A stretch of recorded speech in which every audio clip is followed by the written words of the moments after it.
नमस्कार। प्रभात साक्षी news network के खास कार्यक्रम जन गण मन में आप सभी का स्वागत है। दुनिया भर में प्रवासियों के खिलाफ हालिया प्रदर्शनों ने एक गहरी बेचैनी को उजागर कर दिया है।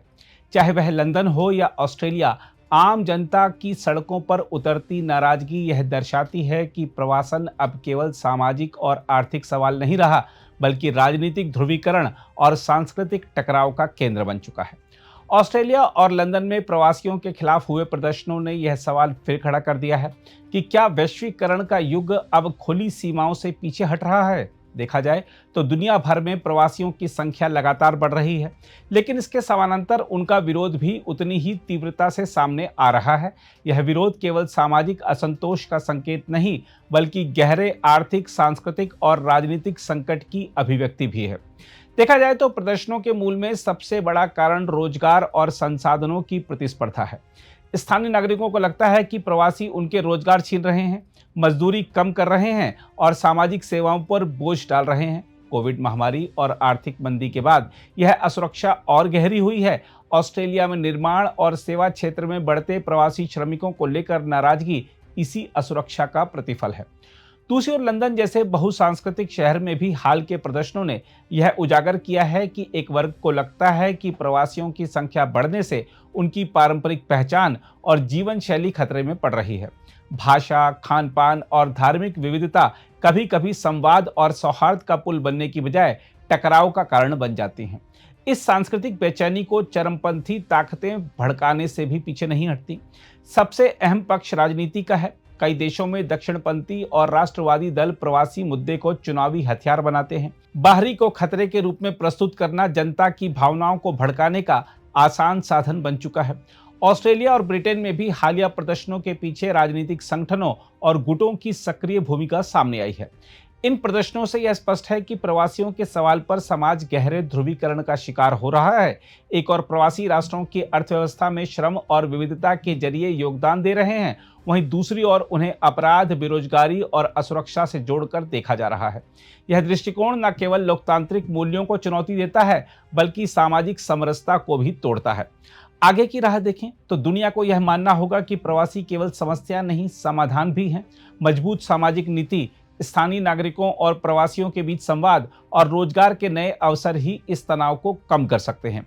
अगर राजनीति केवल नफरत की आग भड़काने में लगी रही तो आने वाले समय में यह प्रदर्शनों की लहर बड़े सामाजिक टकराव का रूप ले सकती है। देखा जाए तो ऑस्ट्रेलिया और लंदन में हुए प्रदर्शन सिर्फ प्रवासियों के खिलाफ गुस्से का इजहार नहीं है, बल्कि यह इस सदी की उस दुविधा का आईना है जिसमें वैश्वीकरण की जरूरत और स्थानीय असुरक्षाओं के बीच संतुलन बनाने की चुनौती सबसे बड़ी हो गई है।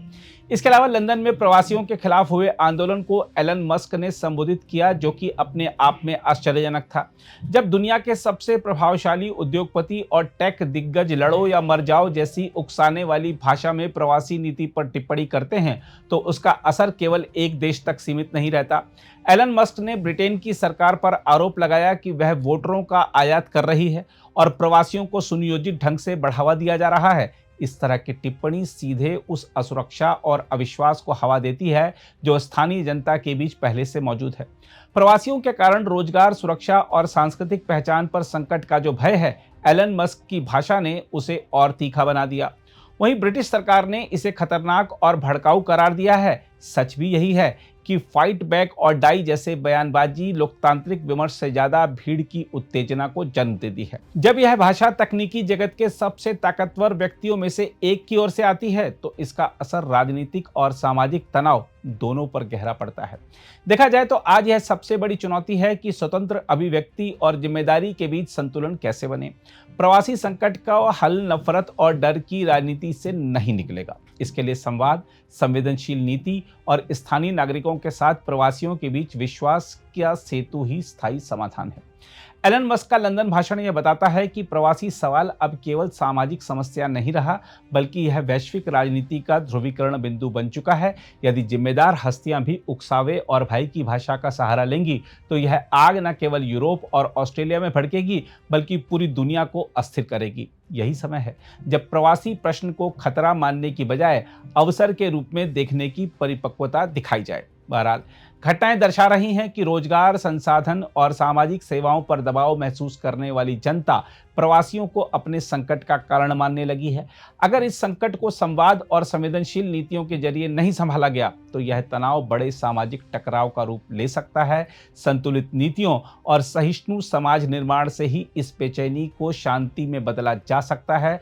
अन्यथा हालिया प्रदर्शनों की गूंज आने वाले वर्षों में और भी बड़ी विस्फोटक परिस्थितियों की आहट है। अगर आप भी लेना चाहते हैं देश दुनिया की तमाम जानकारी तो आज ही सब्सक्राइब करें हमारे चैनल को। साथ ही नीचे दिए बेल आइकन को जरूर दबाएं ताकि हर अपडेट आप तक पहुंच सके।